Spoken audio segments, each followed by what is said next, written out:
Gas भैया जिंदाबाद जिंदाबाद जिंदाबाद गैस भैया जिंदाबाद जिंदाबाद जिंदाबाद। आज का नेता कैसा हो देश मिश्रा करता हो, आज का नेता कैसा हो देश मिश्रा करता हो। गैस भैया जिंदाबाद जिंदाबाद जिंदाबाद।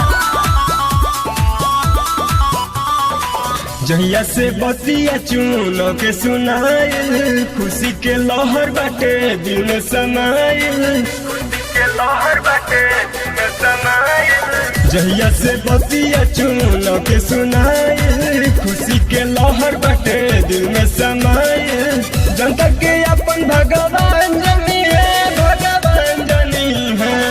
सबले लसमान है प्रधान हमनी के चाचा योगेश बनी है सबले लसमान है प्रधान हमनी के चाचा योगेश बनी है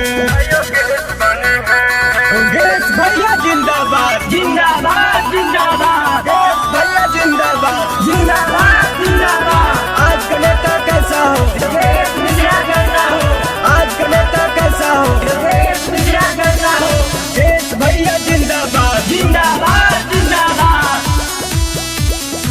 घर घर में खुशी मनी सड़क स्कूल बनी जनता के आवाज उठाई है तो प्यार बारिश साहिबे करी है हो चुनाव में जिताई बे करी है हो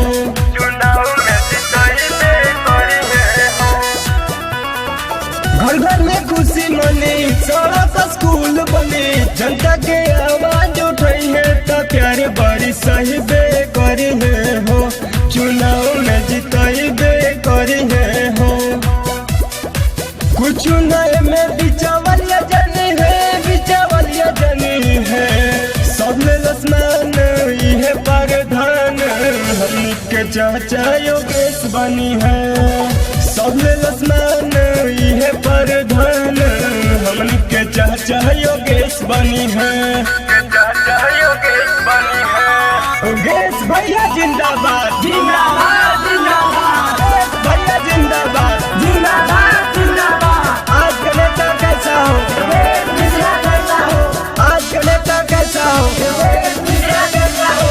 योगेश भैया जिंदाबाद जिंदाबाद जिंदाबाद। ब्रह्म पतैया चाचा भैया मौका बाबैया ना गवैया ई सबसे बताइबे करी हो पतैया से जितैबे करी हो